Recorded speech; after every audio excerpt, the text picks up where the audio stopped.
With our profession, I learned to be patient. Being brought up as a third-generation Palestinian refugee in Kuwait, I learned to make the best out of my circumstances, hoping that eventually things would improve to the better. I joined the French news agency at the age of 23, and I worked at their Middle East headquarters as a photographer and photo editor. I want to say that I joined at a time when things were tense in the region, but things are always tense in the region. What I'm trying to say here is that our job requires constant traveling, which means if your boss calls you, he's expecting you to be in the place the following day, which in my case was a bit difficult because I have a Lebanese travel documents for Palestinian refugees, which makes traveling very difficult. It means I can't travel, but it has to be pre-planned to ask for the visa. And ironically, I was working in the Middle East headquarters, so particularly for Palestinians, it's very difficult to travel and gain a visa in the Arab world. So I had to wait for 8 years to get the French passport through AFP, which I'm absolutely grateful for, because it helped me to, from one day to the other, to be able to travel anywhere, wherever I wanted, kind of. But in the meantime, I took advantage of that time and I improved my photographic skills. I learned a lot from my colleagues. During my assignments in Baghdad, I learned how to work under stress, meet deadlines, and most importantly, be disciplined, which helped me a lot when I decided to become a freelancer. Of course, I wanted more, and because of my French passport, I was able to quit my job and chose a more challenging path in our profession. I didn't do anything exceptional, I just became a freelance photographer. The years passed by and I find myself 7 months pregnant at risk of premature delivery. I'm based in Sarajevo, where unfortunately the health system is unreliable. So my Bosnian doctor tells me, you have to leave the country. So I couldn't take a flight to go and stay at my mother in Amman. So I find myself at my Italian mother-in-law in Italy. And I had to lay down for 2 months in bed. So what can I do with all that time? So being patient again. Actually, I managed to do this picture at the balcony and I posted it on social media. And then my friends started voluntarily writing captions on it and I had to censor some of the captions. So I decided to apply for grants because I said, okay, it's time to set up a plan. When I deliver, I go straight back to work. And it actually worked. I got the first Getty Images Linen editorial grant, which allowed me to go to Saudi Arabia and continue my larger project titled I Read, I Write, which is about Arab women and education.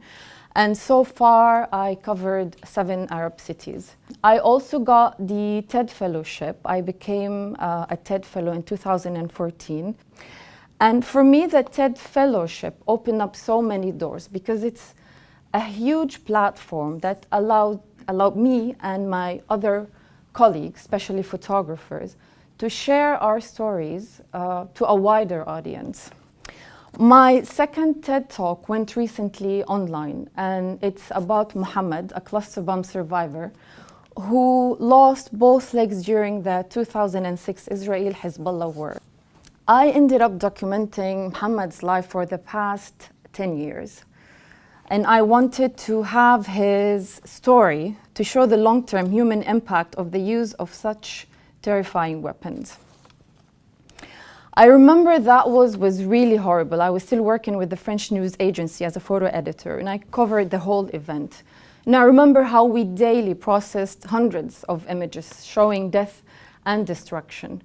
When the war was over, I learned that an estimate of 4 million cluster submunitions were spread over Lebanon during the last 72 hours before a ceasefire.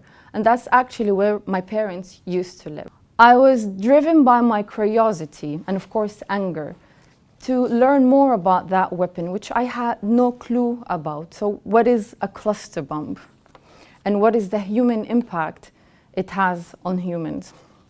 Muhammad was one of the few survivors I followed at the beginning of the project. And I found myself more attracted to his story because he's a Palestinian refugee living in Lebanon.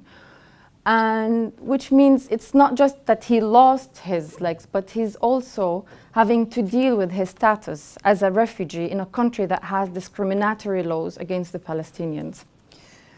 Now, to prepare the TED Talk, it was a little bit difficult because I thought, how can I summarize the work of 10 years in 10 minutes?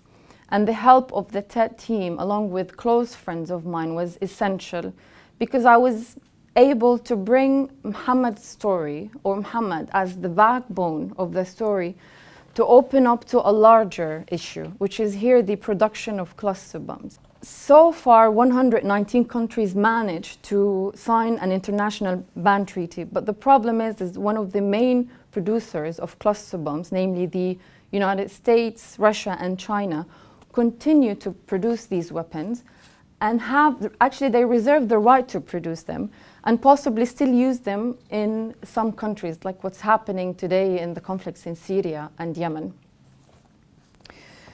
Now, to build up the relationship with Muhammad, it naturally went through ups and downs. It took me years to gain his trust, especially his parents, because they were really tired of journalists visiting them, and they were expecting something in return. Even until today, his father stands in the middle of the living room and he goes like, what am I going to get back from your pictures? And Muhammad just tells me, just forget about him. When I first met Muhammad, he was 11 years old, and it was a few months after his injury. I remember how he was still shocked because he was getting used to his new body. He was still going through physiotherapy. When he turned a teenager, he started getting into tattoos, and he asked me if I would like to have one on my arm. I was still not ready for a tattoo at the time. And then he asked me if we can go for a walk on the beach alone. And he was charging $5 for each tattoo he was making. So if you, Muhammad, you're looking at me, cheap. But that relationship shifted in the last 3 years, and now he considers me like his older sister. What I tried to focus on in this project is because one of the invisible, powerful impact of that weapon is the psychological scars it leaves on the victims. In one of Muhammad's early medical reports, he was diagnosed with PTSD. He suffered from anxiety, anger, he lost appetite. And throughout the years, I had to learn how to be sensitive towards his feelings, and it's very difficult. A lot of times I would go to take pictures and he's simply not in the mood to be photographed. And I had to respect that, even if it meant losing time, being frustrated because I wanted to share the pictures and I'm not being able to. Also, he wouldn't allow me most of the time to take his pictures outside of his home in the refugee camp because he didn't want to be mocked by his friends. So I would also lose many chances to take such pictures, but I had to be patient and wait for the right moment. Muhammad today is 20 years old. He's illiterate and he communicates with voice messages.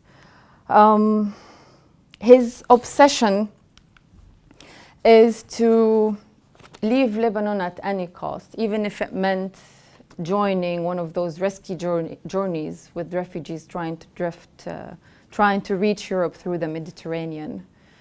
Through Muhammad's story, I tried to put a human face into a worldwide problem, which is the production of cluster bombs. It's a weapon that continues to destroy whole communities for many generations to come. And I think Muhammad shows us the long-term human impact of the use of such weapons, while he's patiently waiting and hoping to improve his life. Thank you.